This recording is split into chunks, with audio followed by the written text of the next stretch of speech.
if you ask most people to think of a famous investor, I think the vast overwhelming majority of people would think of Warren Buffett first. And as his tenure is coming to a close as the head of Berkshire Hathaway and his, broad investment journey is entering his retirement years, I think it's a great opportunity to take a look back on his 50 years leading that company and his, just generations in the investment space. Absolutely. Warren Buffett has left quite the legacy when it comes to investing, talking about financial markets, really looking at the value of companies and what it means to be an investor and to invest. And he's left some serious life lessons for all of us who are in the investment sphere. It's incredible to think about the fact that he's been with Berkshire Hathaway as chairman for over 50 years now. And he's 94 years old, finally making the decision to step down. And the guy is still sharp. He's still, providing words of wisdom. He's certainly going to maintain, his famous status as an investor.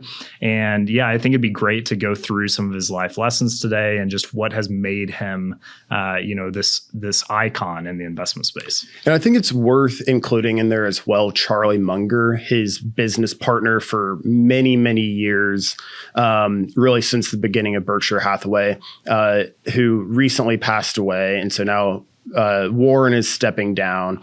And so just kind of closing out the two enduring legacies because, they had very similar investment views, which made them work so well as a team. And you can't really talk about one without talking about the other. But, to take a look at Warren's legacy, Victor, why don't you just kind of give us some more background there? Yeah, absolutely. So we'll kind of start with just his legendary status as an investor. And I think he's so well renowned in the investment world because it really is just true fundamental investing is what he's done. And there are some debates about, some of the deals that he's done. He's made a great use of his cash in very, strenuous periods in market history where, hey, he's got cash and there's demand for that. And he's been able to, I won't say take advantage of the borrower, but he's been able to lend at very favorable terms for himself. He's always looking to seek the most value out of a deal that he can possibly get. And that's what has led him to be so successful. He's very patient. But yeah, he's achieved this legendary investor status, and he's very commonly referred to as the Oracle of Omaha. He's originally from Omaha, Nebraska, and still maintains his house there. But he has accumulated wealth of $160 billion. That's with a B. He's right around the fifth place in world's most richest people right now. He's had times at the top of that chart, and just really impressive what he's been able to do through his investment experience. He's been investing all the way since he was about 11 years old when he bought his first stock, through a variety of businesses. And of course, most notably Berkshire Hathaway. And to your point about Omaha is he's lived there since 1958, still lives in the same home in Omaha. He's famous for driving the same old Camry or something that, he's had for ages because it gets him from A to B, very frugal guy. And it very much goes with his value first mentality. Is that he's looking for the value you get out of an investment. He's not worried about, the more like sexy trading of, certain hedge funds and, alternatives, options, all of that stuff. He really is, like you mentioned earlier, very much a value oriented investor. And he looks at the value in something. His car has value because it gets him A to B. He doesn't need a Lamborghini because that would also get him A to B. I don't agree with that in the car space, but it's a very interesting and very consistent mindset, which really helps someone like him stay the course of time because he applies the same mindset to everything in life. And just a little further into his investment philosophy, it is very value investing oriented. He looks for strong companies with strong cash flows and just very solid businesses. And he famously didn't even invest in the tech sector until 2011 with a stake in IBM. And then in 2016, a much more much larger investment in Apple, one that he's maintained for a long time now, that they actually have been chipping away at over the last year or so. Yeah, I thought it was really interesting doing research on Warren Buffett, looking at, as you mentioned, him staying in his house for this extremely long period of time. I think he bought it in the 1950s or something like that, for something like $35,000. It's still, even today it's valued at 1.4 million. But for someone who is multi-billionaire status, that's a pretty cheap home for someone like that. So that's pretty impressive that he lives that kind of lifestyle, and it's a testament to his frugality, as you said, and just the way he looks at fundamental investing. And I think that kind of takes us into the first lesson from Warren Buffett's legacy that I want to bring up. And that's the idea of investing in businesses rather than stocks. So, of course, Warren Buffett is an equity investor. He is a stock investor, but he doesn't look at them like squiggly lines on a chart. He's not trying to do technical analysis of, we just had this retracement back to this level. Where's the support? Where's the resistance? He's not looking at things like that. He's looking at the fundamentals of the business. And we'll get into, of course, he pays attention to the price he's going to pay, but he's not looking at it like a squiggly line on a chart or a number on a spreadsheet. He's looking at it, hey, what is this business doing? Do I understand this business? He's a big believer in understanding what a business fundamentally does before you invest in it, which I think, if you just take logical thought, it makes a lot of sense. You want to be able to understand the things that you're investing in, because he likes to invest for the long term. And so having a fundamental understanding of that business is really important on the front end. And we preach this all the time because we're individual, equity investors. We don't invest in, broad-based indices or really, mutual funds or broad-based ETFs, because we like to understand the businesses that we're invested in and really preach that. And so I thought this kind of went along with our investment philosophy, but that's definitely lesson number one is, invest in businesses, not just squiggly lines on a chart. Yeah. And he had a really famous shareholder note sometime in the 80s when he really hammered home the point that he's not interested in what the price is doing, if he's, selling it because the price went up or, buying more because the price went down sort of thing. He's focused on the underlying economics and not the total, either the S&P valuation or the, whatever price function may be, looking at the underlying economics and does the price of the company reflect the value that's underneath. He is famous for a lot of different quotes, and we'll quote some of those later in this episode. But one of those ideas is, if you bought something, make sure you're okay holding it if the stock market's just shut down for 10 years. You come out of 10 years and you get to see what the company has actually done in that time and not what the price has done in the meantime, and focusing on those underlying fundamentals, the underlying earnings, underlying cash flows. Yeah, and I think it was interesting. We also talked about one of his notes to business school students saying, hey, the best advice I could give someone is to give them a punch card with 20 entries on it.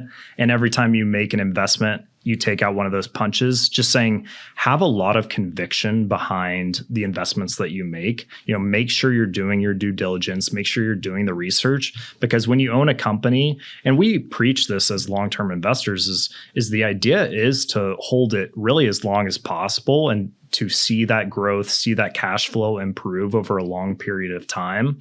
But just really focusing on the front end of, hey, before you make an investment decision, make sure you know what you're investing in. His number one rule of investing was always don't lose money. And his second rule was refer to rule number one. So I think that's a really important thing. I also like to say a lot is look at it as not a stock market, but a market of stocks. So whenever you're going to the market of stocks, you're looking at each individual company rather than just the broad-based market. And I think that really applies to his philosophy as well. Yeah, and I think that's this great entry into kind of the second broad category is the focusing on fundamentals. We've already touched on it. But the idea that all of the companies you're investing in should have a sort of moat. That's a term we commonly use in finance, but it's purely that, a moat that protects them from outside competition. What do they do differently, better, that makes them an exceptional company that will have that enduring, ability to keep driving results? And so focusing on, not only what the company does, but what the company does uniquely right is a big thing for him. And I love that you brought in that punch card quote, because I think it's a really intriguing idea to try and make 20 investment decisions last a lifetime. But if you kind of follow his approach to, okay, everything that you're investing in should be, in theory, a decades long commitment, or at least, is a decade isn't, too long of a timeline for it, then it really makes that 20 hole punch card, a possibility. Exactly. And I think that's where this lesson number 2, focusing on the fundamentals, really comes into play. Warren Buffett was famously a value investor. So even if he found a great company, he always believed in never paying too much for that. If it's overvalued, even based on its fundamentals, it's not worth buying maybe at the current time. And we look at that a lot whenever we're talking about fundamentals of underlying companies. All the time, you and I look at companies that we like. We think they've got good business models, but they're just, frankly, the market is just paying too big of a premium for them. And so it's worth waiting maybe for some kind of retracement to more attractive valuation, or a period where they've grown into their current valuation and it makes a little bit more sense. So I think while I wouldn't categorize us as strict value investors, I think, growth at a reasonable price is certainly kind of the new age revolution of that. And just never paying too much for a company makes a lot of sense and has led to a lot of Buffett's success. He's famously a student of, the Benjamin Graham School of Value Investing. Benjamin Graham really kind of was at the forefront of value investing in the middle of the, 1900s. A lot of people are going to be familiar with his book, The Intelligent Investor. It's a very, formative book about, how to invest, how to think about investing. A lot of business school students, that's a lot of times the very first book that you have to read when entering, a finance class or business school. And, I recommend that to our listeners who are kind of interested in the theory of investment and, kind of modern or value investing that Benjamin Graham really, really pushed forward. And Warren Buffett was certainly a big student of that. Yeah. And talking about value investing and GARP as a concept, it can be frustrating from a capital allocator's perspective, from our perspective, to watch a company that you like for a lot of the same reasons that Warren Buffett would like it, and watching that price march up day after day after day, but you just can't realistically value it, or at least value it to that degree. You're talking about a price to earnings ratio in the hundreds and sometimes multi-hundreds on what can be a really good company growing really quickly, but it just doesn't you don't have that valuation support. And, Warren Buffett did a really good job of maintaining discipline and stuff like that. Don't go chasing these stars, because if it's a great company, you'll have many years to invest in it in the future. You don't have to invest now. There's no rush, because if it's a great company now and it keeps growing, it'll be an even better company tomorrow or the next year after that. And so, focusing on that, increasing profit margins, return of equity, returning cash to shareholders, those underlying principles is what Warren really pushes us to, remember. And that's something that, I find helpful in my day-to-day. Right. It seems so often that because of how quick our news cycle is now, how fast markets are moving, it always seems like, I need to, act now on this specific stock or this specific company. Sometimes you do have to take that step back, because to your point, if a company has very strong fundamentals, if they have a good growth trajectory, they're going to be around for a long time. A lot of times we say around the office is, hey, I'd rather miss the move from $1 to $20 and get that move from 20 to 100. your multiplier isn't as big, but you're still making a ton of money after you've understood and have seen that company really grow into something stable and secure. Because a lot of those companies at the very beginning of their stories, they can be extremely volatile. They may not even make it. But, if that business model stands the test of time, that's a huge part of that. And I think it goes back, and I want to read the quote, Warren Buffett saying, "It's far better to buy a wonderful company at a fair price than to buy a fair company at a wonderful price." So he's always focusing on, he wants it to be a wonderful company, but he's only going to pay a fair price for it. Yeah, and that's a good point too. On the inverse side of that, don't buy a fair company at a wonderful price. If something's dropped off a cliff, then don't justify it to yourself to look at it as I need to pick this up because it's such a good value investment. I think that's a value trap is what it's called. But, kind of what I was going to say is a trap that a lot of value investors fall into is you have what used to be a great company, and then for underlying reasons that aren't evident in economics yet, or at least earnings yet, their share price has dropped. And so it looks like a really good value, but a lot of times it can't be, which really goes back to understanding the company, understanding what they're doing, and looking at, all of their financials, not just, a price to earnings ratio to make a determination that this is a good value. He had a also great quote, price is what you pay, value is what you get. And paying attention to the value behind it, whether it's, a low price or a high price you're paying, it just needs to be proportional or, a lot of times to Warren Buffett, less than the value you're getting. Right. And I'm glad that you brought up the value trap, because if you're just focusing, if you're not paying attention to what we learned in lesson 1 to focus on the business rather than the numbers on the chart, then you can fall into that value trap. But if you understand the business, you see where it's going, you're not going to fall into that value trap because a typical value trap, hey, your PE multiple might look really good, but that might be okay looking at the last 12 months. But if the future 12 months or future 5, 10 years don't look so good, it's not worth investing in that company. So that's something that you definitely have to pay attention to. Yeah, I like how these lessons reinforce each other. So lesson 1, focusing on the business, not the numbers on the chart. Lesson 2, focusing on the fundamentals. Why don't you lead us into lesson 3?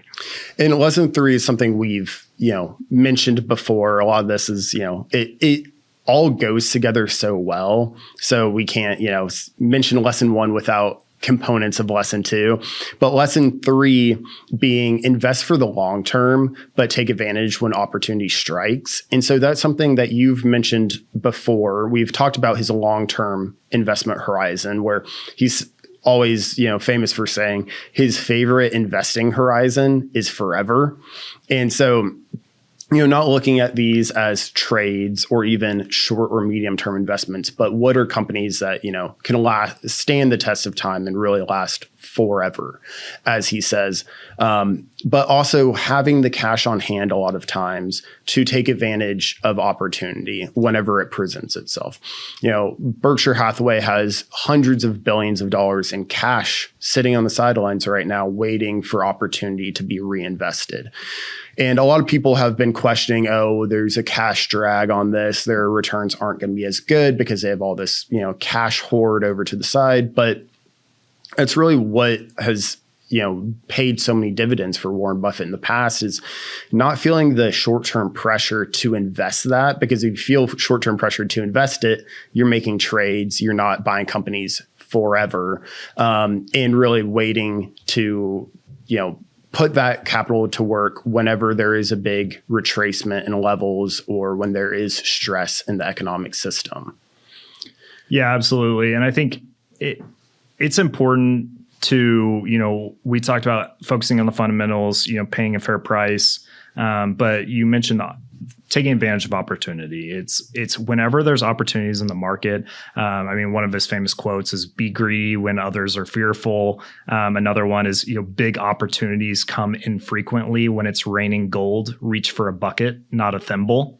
So just saying, hey, whenever there are market periods where there's an opportunity, don't just dip your toes in, really make a big investment in that direction. And, retail investors can kind of look at this like, if there's a market dip and you have a long-term investment horizon, say 10 plus years, then don't be afraid of what's going to happen in the near term. You can go ahead and allocate capital in that environment, assuming you have some cash on the sidelines.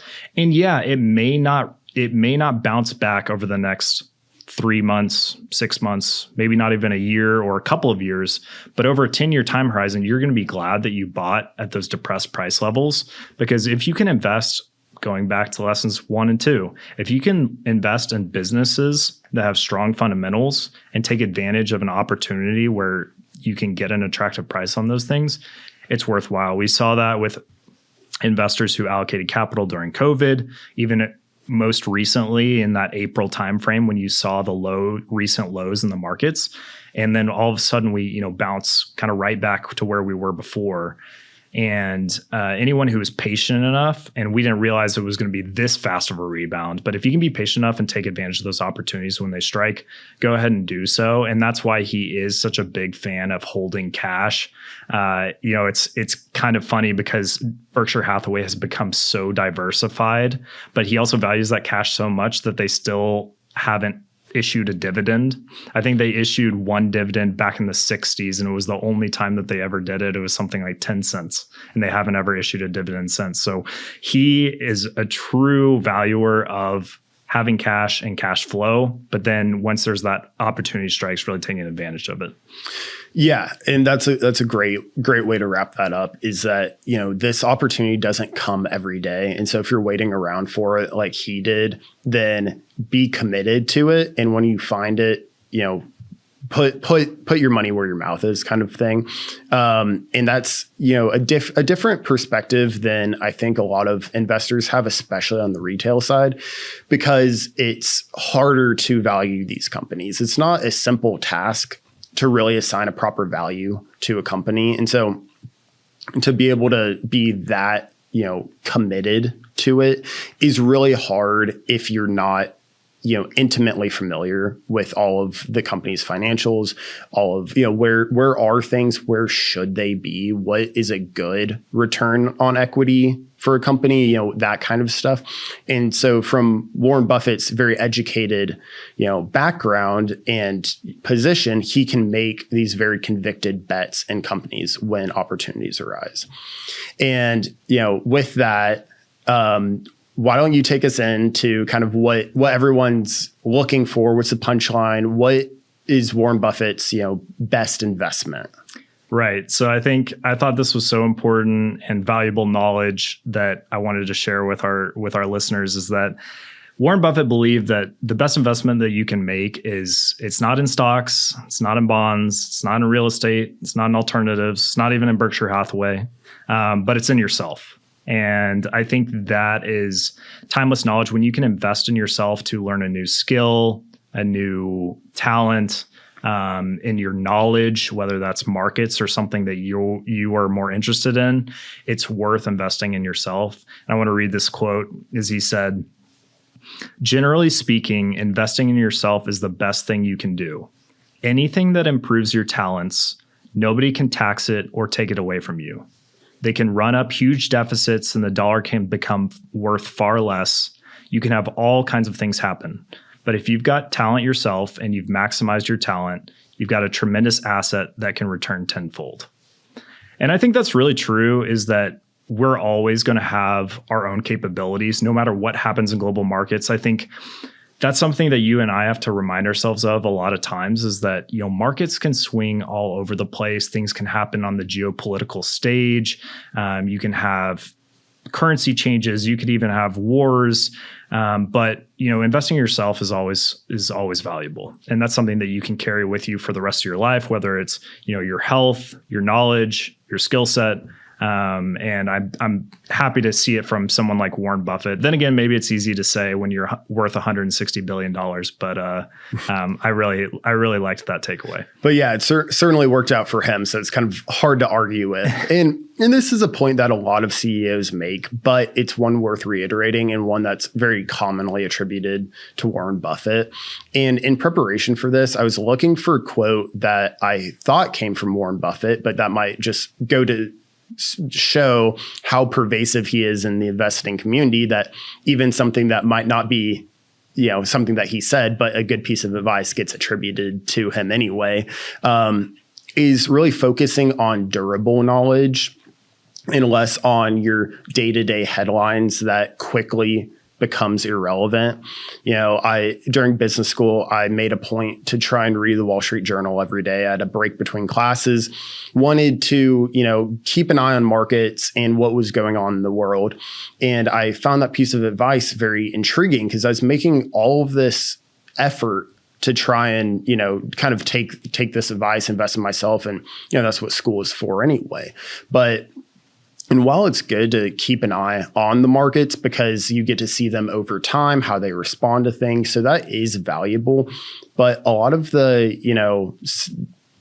notifications that pop up on your phone that, oh, this happened there, this celebrity's doing that, that's not durable knowledge that's going to help you. And so it kind of, that played a role in my life of, trying to reorient me to stuff that's going to stick around longer. These lessons that we're talking about from Warren Buffett that have stood the test of time and will continue to be valuable in the future, because those headlines might be great for a week, but in 50 years, who cares what the breakdown of the football game was last night? If it's a Super Bowl, maybe that's durable knowledge, but if it's a regular season game, maybe not so much.